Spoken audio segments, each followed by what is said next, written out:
B-2 split bomber दुनिया का ऐसा जहाज है जिसे चाह कर भी कोई मिसाइल तबाह नहीं कर सकता। देखने में बेशक ये एक फुटबॉल फील्ड जितना बड़ा लगता है, लेकिन दुश्मन के रडार पर ये सिर्फ और सिर्फ एक मक्खी जितना नजर आता है। चाहे कितना ही कॉम्प्लेक्स रडार नेटवर्क क्यों न हो, B-2 स्प्लिट बॉम्बर के लिए इसे चकमा देना बाएं हाथ का खेल है। 2 अरब डॉलर्स की लागत से तैयार किया गया ये आज तक बनाया गया दुनिया का सबसे महंगा जहाज है। दूसरे जेट्स के मुकाबले में न सिर्फ खामोश बल्कि ये हीट सीकिंग मिसाइल्स के साथ साथ इंफ्रारेड गाइडेड मिसाइल्स को भी आसानी से धोखा दे सकता है। एक ऐसा जहाज जो चाहे तो दुनिया का नक्शा ही बदल सकता है। पर सोचने वाली बात यह है कि एक 52 मीटर चौड़ा जहाज आखिर रडार्स पर क्यों डिटेक्ट नहीं होता। इस B-2 बॉम्बर को बनाने के पीछे एक ऐसा वाकया है जिसने दुनिया भर में अमेरिका का सर शर्म से झुका दिया था। 1 मई 1960 पाकिस्तान में पिशावर एयरबेस से अमेरिका का Lockheed U-2 aircraft take off करता है। ये CIA के एक सीक्रेट मिशन पर सोवियत यूनियन की जासूसी करने जा रहा था। ये कोल्ड वॉर का दौर था जब अमेरिका और सोवियत यूनियन दोनों अपनी टेक्नोलॉजी के जरिए एक दूसरे को नीचा दिखाने की कोशिश कर रहे थे। अमेरिका को घमंड था कि उसका U-2 Lockheed spy plane 80,000 feet पे फ्लाई कर सकता है और इतने हाई एल्टीट्यूड पे कोई उसका कुछ नहीं बिगाड़ सकता। यूएस समझता था कि इतनी ऊंचाई तक USSR का कोई मिसाइल नहीं पहुंच पाएगा। पर जैसे ही ये जहाज सोवियत यूनियन की टेरिटरी में घुसा तो रडार ने फौरन उसे डिटेक्ट कर लिया। पहले तो उन्होंने कई फाइटर जेट्स भेजे और कई मिसाइल्स लॉन्च किए, लेकिन वाकई इतनी ऊंचाई पर हिट करना उनके बस में नहीं था। लेकिन फिर सोवियत यूनियन की मिलिट्री ने अपने S-75 डिवीना मिसाइल को प्लेन पे लॉक करके फायर कर दिया। इस मिसाइल के बारे में अमेरिका को भी पता था, लेकिन उनका ख्याल था कि सोवियत का S-75 भी इतनी ऊंचाई तक नहीं पहुंच सकेगा। पर उसके बाद जो हुआ वो अमेरिका के वहमो गुमान में भी नहीं था। S-75 ने 80,000 फीट पे उड़ते हुए U-2 लॉकहीड को इंतहाई परफेक्शन से हिट किया। प्लेन वहां के येकाटेरिनबर्ग नामी शहर के ऊपर गिरा और पायलट ने खुद को इजेक्ट कर लिया। शुरुआत में अमेरिका ने कहा कि ये नासा का वेदर रिसर्च प्लेन था, लेकिन जब सोवियत यूनियन ने कैप्चर किए गए पायलट और U-2 का सर्विलेंस इक्विपमेंट दुनिया के सामने रखा तो अमेरिका की पूरी दुनिया में बड़ी बदनामी हुई। इस वाक़े ने दोनों मुल्कों को ठीक ठाक सबक दिया। इसके बाद रशिया यानी सोवियत यूनियन ने अपने एयर डिफेंस पे काम करना शुरू कर दिया और अमेरिका ने ऐसी टेक्नोलॉजी पर जो रडार के सामने लिटरली इनविजिबल हो जाए। उस वक्त अमेरिका के पास B-52 बॉम्बर्स थे, लेकिन इस वाक़े के बाद ये बात कंफर्म हो गई कि रशियन टेरिटरी में दाखिल होने से पहले ही इसे गिरा दिया जाएगा। यानी अमेरिका चाह कर भी अपने न्यूक्लियर वेपन्स रशिया के खिलाफ इस्तेमाल नहीं कर सकता। और फिर 1976 तक USSR ने ऐसे सरफेस टू एयर मिसाइल बनाए जो 100 किलोमीटर दूर तक भी एयरक्राफ्ट को गिराने की सलाहियत रखते थे, जिनमें S-300 भी शामिल थे। इस वक्त USSR का एयर डिफेंस इतना स्ट्रॉन्ग हो गया कि अमेरिकन एयरफोर्स के एक जनरल ने कहा कि सोवियत यूनियन में अपना B-52 बॉम्बर भेजना ऐसा ही है जैसे मक्खी के छत्ते पर पत्थर मारना। यही वो वक्त था जब अमेरिका ने 1978 में एडवांस टेक्नोलॉजी बॉम्बर यानी ATB प्रोग्राम लॉन्च किया। इस प्रोग्राम का मकसद एक ऐसा बॉम्बर प्लेन बनाना था जो सोवियत यूनियन की टेरिटरी में जाए, उनके रडार्स के सामने बॉम्ब्स गिराए और बिना नोटिस हुए वहां से निकल जाए। अमेरिका की ये तमाम रिक्वायरमेंट्स पूरी की B-2 बॉम्बर ने, जिसकी पहली फ्लाइट 1989 में हुई, लेकिन दुनिया को ये 1997 में दिखाया गया। B-2 की सबसे बड़ी खासियत उसकी रडार से बचने की सलाहियत है। इस एयरक्राफ्ट का एक एक कोना ऐसे डिजाइन किया गया है कि जब रडार के सिग्नल्स इस पर पड़ते हैं तो वो वापस रडार तक नहीं पहुंच पाते, यानी उन सिग्नल्स की डायरेक्शन बदल जाती है। और इसी वजह से इसके डिजाइन में सिर्फ विंग्स हैं, ना फ्यूजलाज और ना ही टेल। नॉर्मल एयरक्राफ्ट्स में लगी ये वर्टिकल टेल फिन बड़ी आसानी से रडार में डिटेक्ट हो जाती है। एयर डिफेंस सिस्टम में लगे रडार्स का बहुत बड़ा नेटवर्क आपस में कनेक्टेड होता है और ये रडार्स आसमान में हर तरफ ऐसे सिग्नल्स भेजते हैं कि कोई एक कोना भी अनडिटेक्टेड ना रह जाए। ये सिग्नल्स नॉर्मली प्लेन की बॉडी से रिफ्लेक्ट होकर वापस रडार की तरफ जाते हैं और ऐसे उसकी मौजूदगी रडार में रिकॉर्ड हो जाती है। खासकर टेल फिन को बचाना नामुमकिन होता है क्योंकि ये साइड से दिखने पर रडार्स के लिए एक मिरर का काम करती है। लेकिन B-2 स्पिरिट बॉम्बर की बॉडी ऐसे डिजाइन की गई है कि कहीं से भी रडार का सिग्नल आए तो वो टकराने के बाद उसी डायरेक्शन में रिफ्लेक्ट नहीं हो पाएगा और इसी वजह से इसमें टेल रखी ही नहीं गई। इसका जिग-जैग डिजाइन सिग्नल्स को बिल्कुल ऑपोजिट डायरेक्शन में डिफ्लेक्ट कर देता है। B-2 बॉम्बर की कामयाबी के पीछे सिर्फ इसका डिजाइन ही नहीं बल्कि एक ऐसी कोटिंग भी है जो 100% रडार के सिग्नल्स को अपने अंदर एब्जॉर्ब कर लेती है। यूएस ने एक ऐसी सीक्रेट कोटिंग बनाई है जिसकी डिटेल्स अभी तक दुनिया से छुपी हुई हैं और इसी कोटिंग की वजह से B-2 बॉम्बर रडार पर 100% इनविजिबल हो जाता है। इसका रडार क्रॉस सेक्शन हैरत अंगेज तौर पे सिर्फ 0.0001 स्क्वायर मीटर है, यानी इसे डिटेक्ट करने का मतलब है आसमान में किसी मक्खी को डिटेक्ट करना। कंपेयर किया जाए तो रडार पर B-52 बॉम्बर एक 2 बेडरूम फ्लैट जितना नजर आता है, F-15 एक छोटे कमरे जितना, JF-17 एक सिंगल बेड जितना और रफाएल एक बड़े तकिए जितना नजर आता है। यानी B-2 बॉम्बर इन सब से 10 गुना बड़ा होने के बावजूद रडार पर सिर्फ एक मक्खी जितना दिखता है।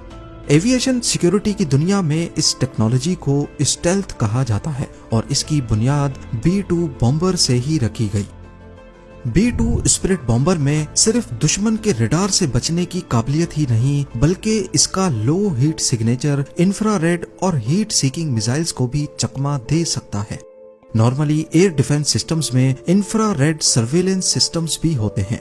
ये सिस्टम जेट के पीछे से निकलने वाली हीट को डिटेक्ट करके कंफर्म करते हैं और फिर मिसाइल सिस्टम उसी हीट सिग्नेचर पर लॉक किया जाता है।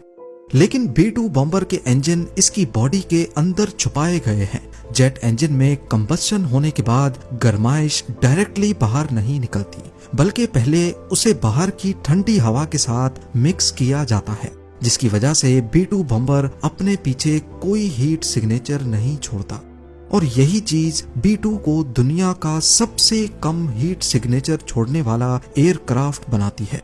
ये ऐसा ही है कि अगर एक F-16 jet infrared surveillance system में 100 किलोमीटर दूर से डिटेक्ट हो जाता है तो वहीं B-2 बॉम्बर जब तक 10 किलोमीटर की रेंज में नहीं आएगा डिटेक्ट नहीं हो पाएगा।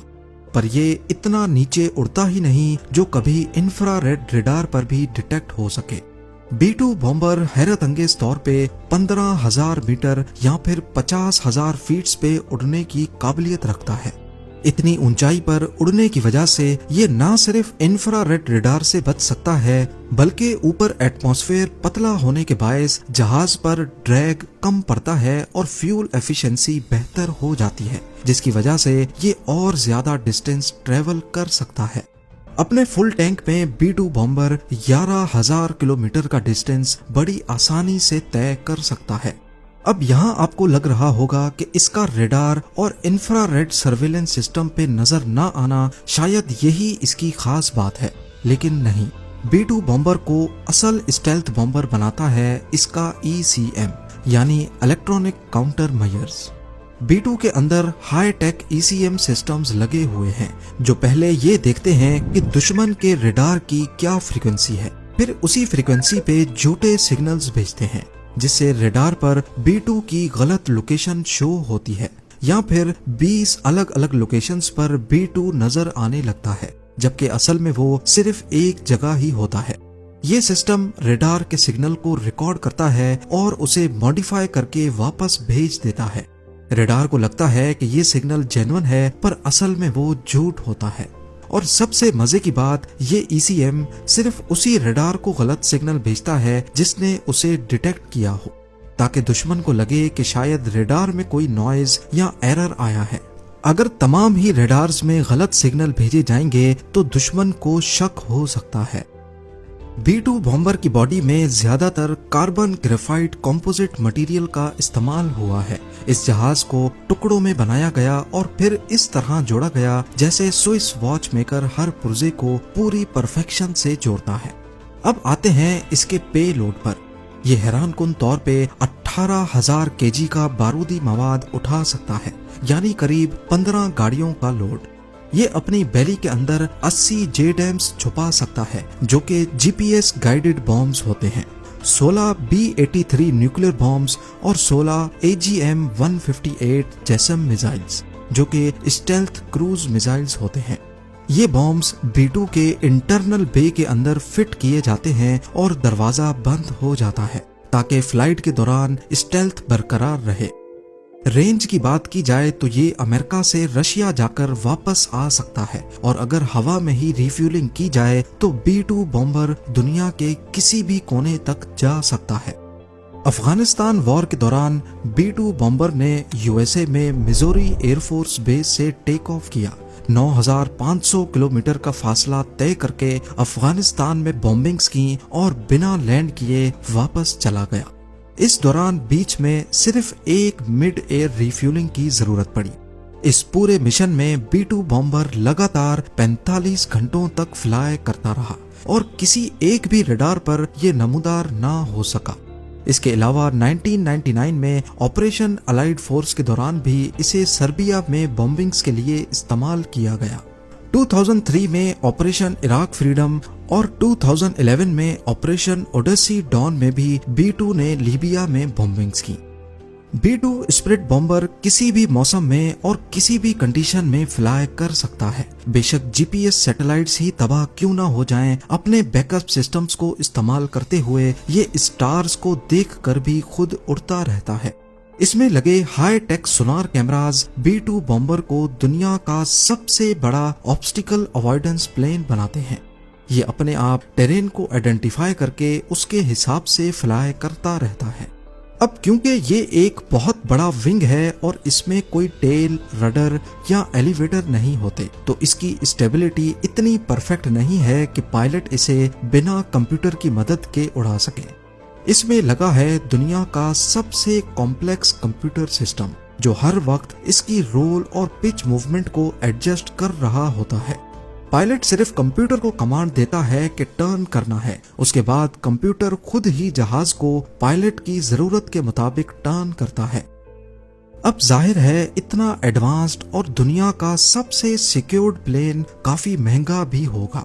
आज तक सिर्फ 21 B-2 बॉम्बर्स ही तैयार किए गए हैं और सिर्फ एक जहाज $2 अरब की लागत से तैयार किया गया है, यानी काफी कंट्रीज की GDPs B-2 बॉम्बर की कीमत से कम है। ये सारे जहाज सिर्फ अमेरिका के पास हैं और अभी तक अमेरिका का ये टेक्नोलॉजी बेचने का कोई इरादा नहीं है। इसके अलावा फ्यूल की भूख ऐसी कि सिर्फ 1 घंटे में ये $1.5 लाख का फ्यूल पी जाता है। वहीं एक नॉर्मल कमर्शियल जेट 1 घंटे में $10,000 का फ्यूल पीता है। B-2 बॉम्बर की मेंटेनेंस भी किसी आम जहाज से बहुत अलग है।